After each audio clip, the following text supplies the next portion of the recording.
Assalamualaikum dear student, hope you are fine. Today we solve exercise 1.14 question number 1. Verify part इसका 1 A क्या है, A union B is equal to B union A and B part है इसका A intersection B is equal to B intersection A. When A is equal to 1 2 3 up to so on 10, B is equal to 7 8 9 10 11 12. ठीक है, सबसे पहले हम क्या करते हैं, पार्ट A इसका फाइंड करने लगे. A यूनियन B प्रूव करेंगे कि वो इक्वल है बी यूनियन ए की. सबसे पहले ए यूनियन बी फाइंड करते हैं. ए की वैल्यू लिखी है 1 से 10 तक, यूनियन बी की वैल्यू लिखी है 7 8 9 10 11 12. ठीक है, यूनियन का मतलब क्या होता है कि इकट्ठा कर देना सबको. ठीक है, तो इन सारों को इकट्ठा करके लिख देंगे.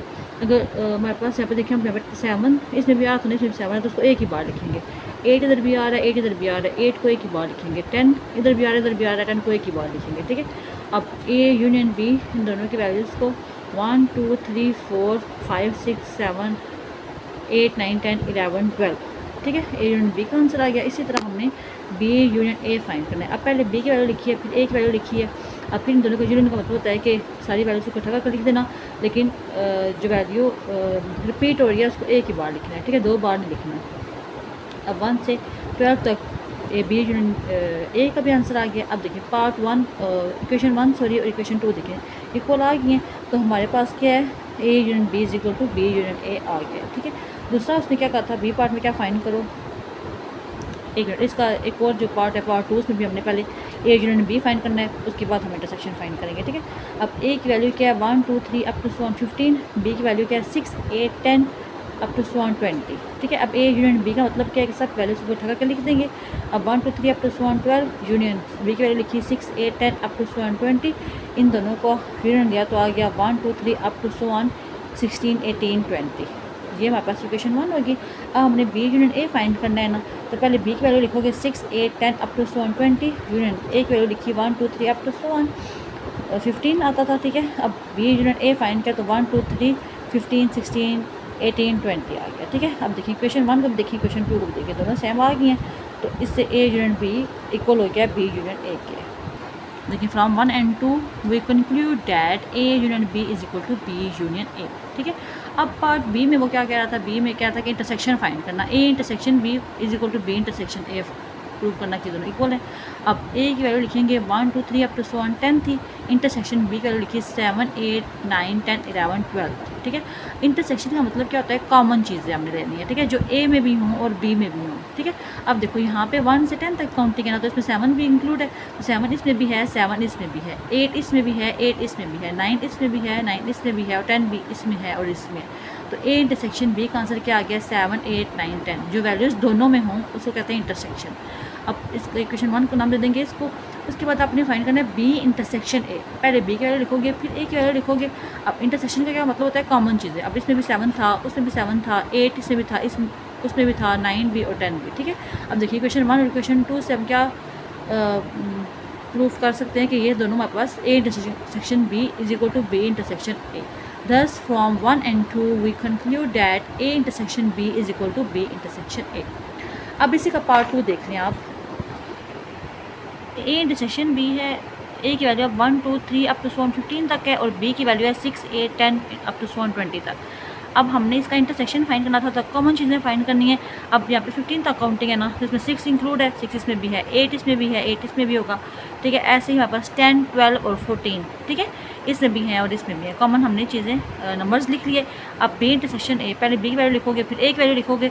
इंटरसेक्शन इसमें भी कॉमन चीज़ें कॉमन नंबर लोगे, तो 6 इसमें भी कॉमन है, 8 इसमें भी, दोनों में जो नंबर्स हों वो हम लिख लेते हैं इंटरसेक्शन में. ठीक है, 10 इसमें भी है और 12 भी और 14 भी. ठीक है, अब इसको क्वेश्चन 2 का नाम दे दोगे. From 1 and 2 we conclude that A intersection B is equal to B intersection A. ठीक हो गया, हमारा क्वेश्चन 1 कंप्लीट हो गया.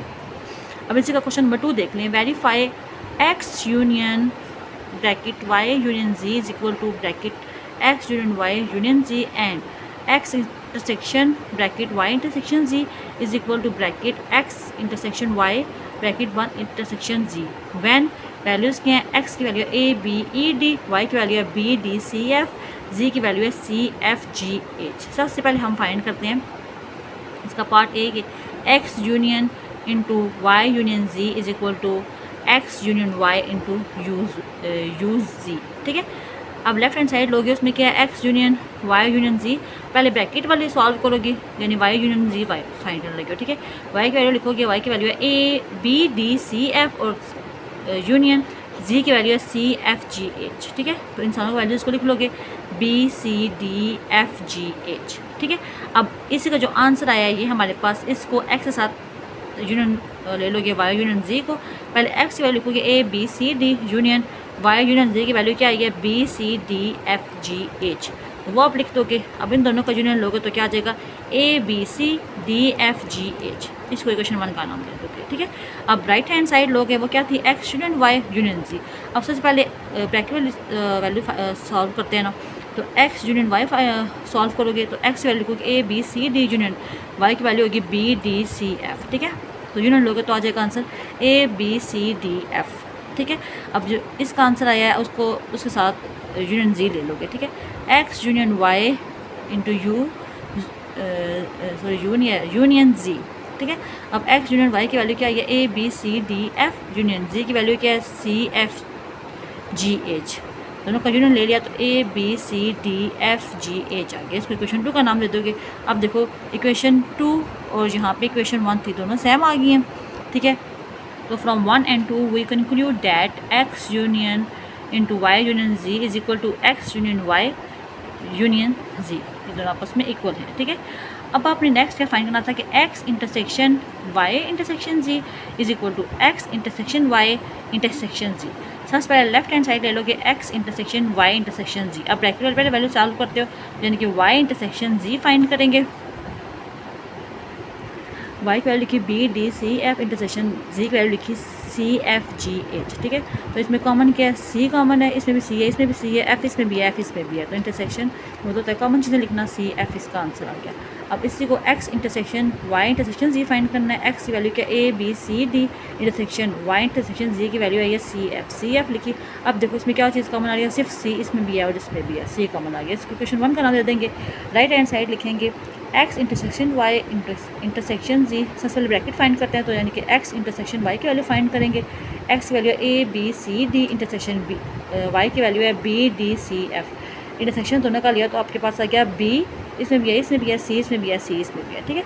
अब x intersection Y intersection G, अब इसका एक्स इंटरसेक्शन वाई का आंसर क्या आया था बी सी इंटरसेक्शन जी का आंसर क्या है सी, जी की वैल्यू क्या थी सी एफ जी एच। तो कॉमन दोनों में क्या आता है सी इसमें भी है सी इसमें भी है, बाकी कोई चीज़ कॉमन नहीं है तो सी आ गया। अब इक्वेशन 1 का भी आंसर सी आया था और इक्वेशन 2 का भी आंसर सी आया था, दोनों इक्वल आ गए हैं। From 1 and 2 we conclude that X intersection bracket Y intersection Z bracket 1 is equal to bracket X intersection Y bracket intersection Z, ये दोनों आपस में इक्वल आ गए, ठीक है। अब यहाँ पे हमारा क्वेश्चन नंबर 2 का पार्ट 1 हो गया। नेक्स्ट वीडियो में हम इंशाल्लाह बाकी पार्ट करेंगे। जज़ाकल्लाह खैर।